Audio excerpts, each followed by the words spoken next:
But you look at everything Trump has done and said over the last 10 years, it's everything that Putin would want him to say or do. So what he did yesterday isn't surprising. Trump's not on the side of Ukraine. So it is really the morning after the night before in the United States. The morning papers there are trying to make sense of what happened in the Oval Office yesterday. World War III fears is the headline on Fox News, which is actually what Donald Trump said, whilst Bloomberg's front page says President Zelensky will blow up with Trump leaving allies facing disaster. The Washington Post called the fiery meeting in the Oval Office upending Trump's Russia-Ukraine peace deal, while MSNBC's Anthony L. Fisher writes that Trump's Oval Office meeting with Zelensky was a shameful moment for America. Let's remind ourselves what happened. Don't tell us what we're going to feel. We're trying to solve a problem. Don't tell us what we're going to feel. I'm not telling you. Because you're in no position to dictate that. That's exactly what you're doing. You're in no position to dictate what we're going to feel. We're going to feel very good. You will feel influence. We're going to feel very good and very strong. You will feel influence. You're right now not in a very good position. You've allowed yourself to be in a very bad position, and he happens to be right about it. From the very beginning of the war. You're not in a good position. You don't have the cards right now. With us, you start having cards. Right now, you don't. You're playing cards. You're playing cards. Serious. You're gambling with the lives of millions of people. You're gambling with World War III. You're gambling with World War III. He said afterwards it made great television. What else did it do? I'm joined now by Joe Walsh, a former Republican Congressman for Illinois who ran against Donald Trump for the Republican nomination in 2010. Hi there, Joe. Good to be with you. Let's get your immediate reaction to what you saw as you were watching it. Not at all surprising, and it makes all the sense in the world what Trump did yesterday if the world understands that Donald Trump is negotiating on behalf of Putin, period. So it makes all the sense in the world that Trump would do what he did yesterday. Are you insinuating that Trump is a Putin asset? I'm not insinuating anything. I'm saying that Donald Trump is siding with Putin. He's always sided with Putin. I think he's a Russian asset or a Russian plant, but you look at everything Trump has done and said over the last 10 years, it's everything that Putin would want him to say or do. So what he did yesterday isn't surprising. Trump's not on the side of Ukraine. He's on the side of Putin. What are the implications for that, if that's right? Scary as all hell. I want to shake all of Europe up and tell Europe to wake up and grow up. And I want to apologize because America right now is not on the side of the free world. We're not on the side of NATO and Ukraine. It saddens me and so many other Americans to say that. But Europe needs to accept that scary truth and quit playing this stupid game of trying to coddle Donald Trump. Right now, Donald Trump is your enemy. Why is Donald Trump on Putin's side? Well, again, that's where it gets interesting, right? People say Trump wants to be an authoritarian like Trump. Donald Trump doesn't believe in democracy. He does believe in authoritarianism. He wants to be a dictator, which is frightening here in America. But I think it's worse than that. I mean it. I think he has been compromised by Putin for a long, long time. But we don't know why, other than the ambitions of the man to be a strong leader. Oh, but again, I think it's worse than that.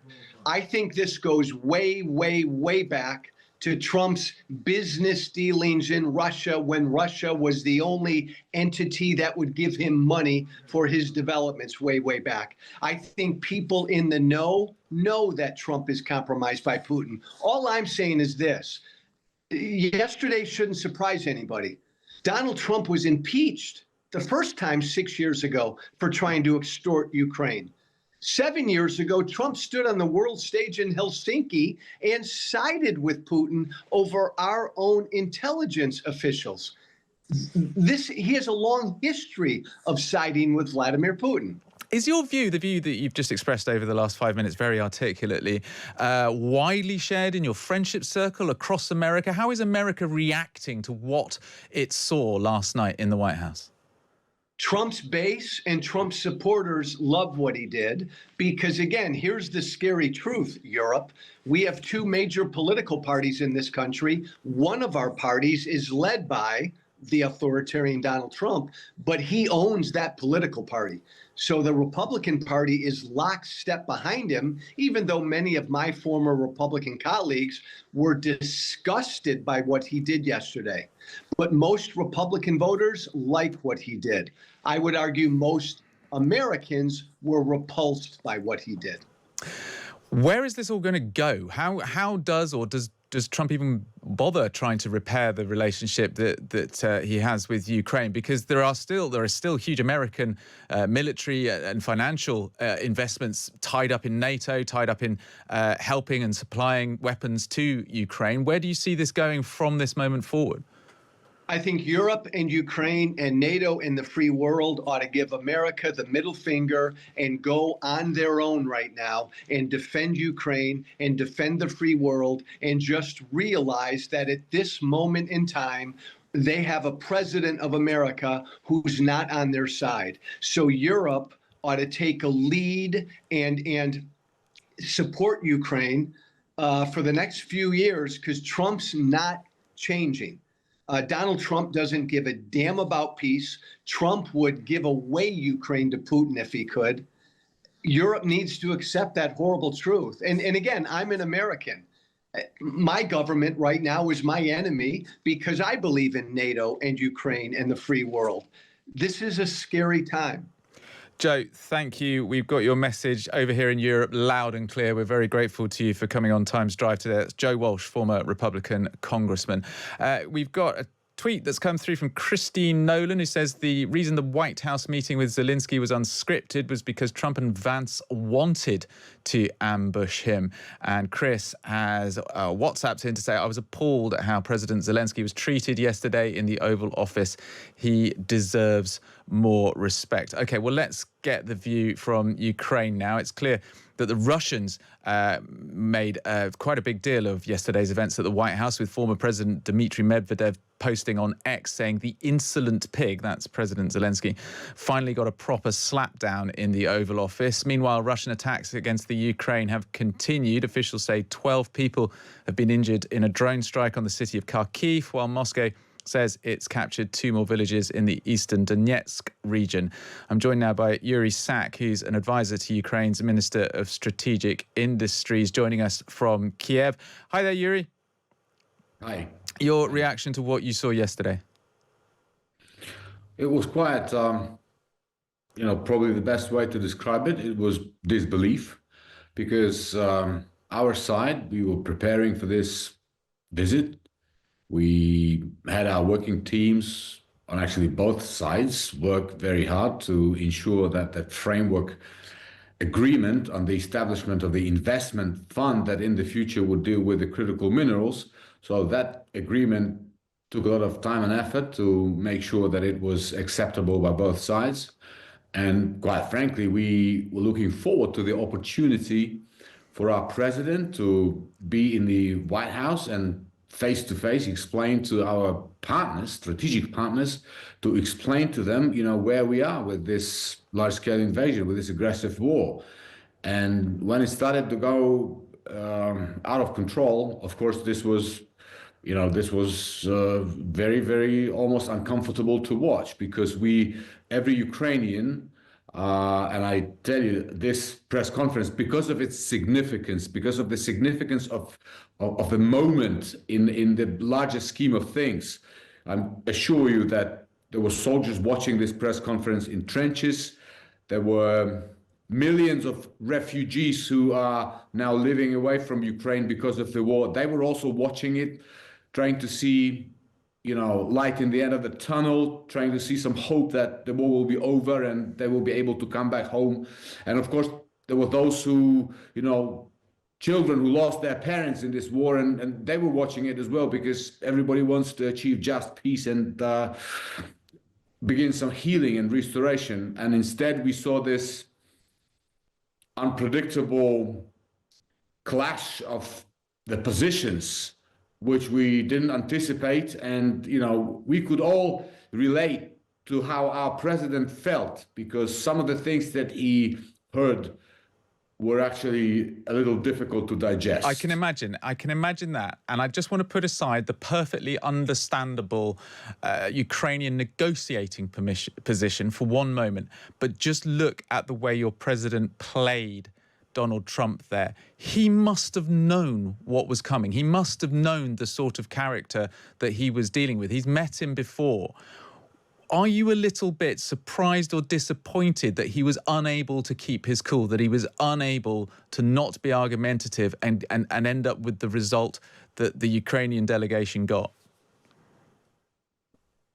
I think, Nick, we and our president has shown a lot of pragmatism already in this negotiating process. It is our president who was called a dictator just a few days ago.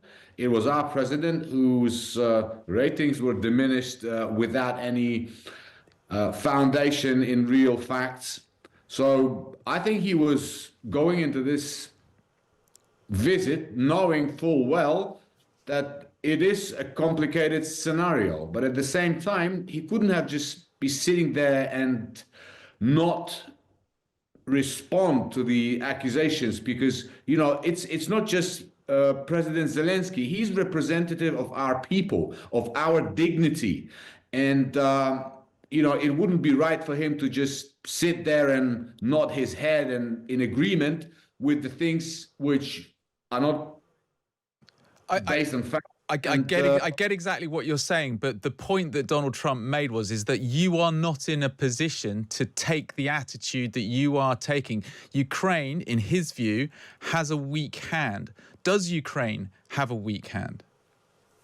First of all, it was actually quite a surprise to us, because I'm sure you and your listeners know very well that our president doesn't start or end any one of his speeches without thanking our partners. So, and I personally, every time I speak to our friends in foreign media, we always say how grateful we are, because it's true. I mean, if it wasn't for our partners, it would have been a much more difficult fight, and I'm not even sure what would be the outcome. Now, at the same time, do we have a weak hand? In a way, you know, we are a smaller country than Russia. We have fewer people in our country, but at the same time, we are already ramping up our defense industry base. We are conducting deep strike drones into Russia. We are in Kursk region, and Russia cannot actually do anything about it. So yes, it's a weak hand in terms of it's been 3 years of this war of attrition, if you like.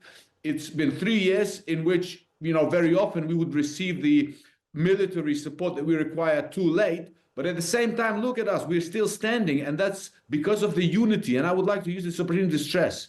Now, one thing that Putin is banking on right now, because he knows that this is an unwinnable war for him, because they're not doing very well on the front lines. Yes, they have these incremental advances, but in the larger scheme of things, they have failed miserably to achieve even one of their objectives, right? But he knows that if the transatlantic and Euro-Atlantic unity falls apart, that's the moment that he will strike again with more force. So we have to really be pragmatic.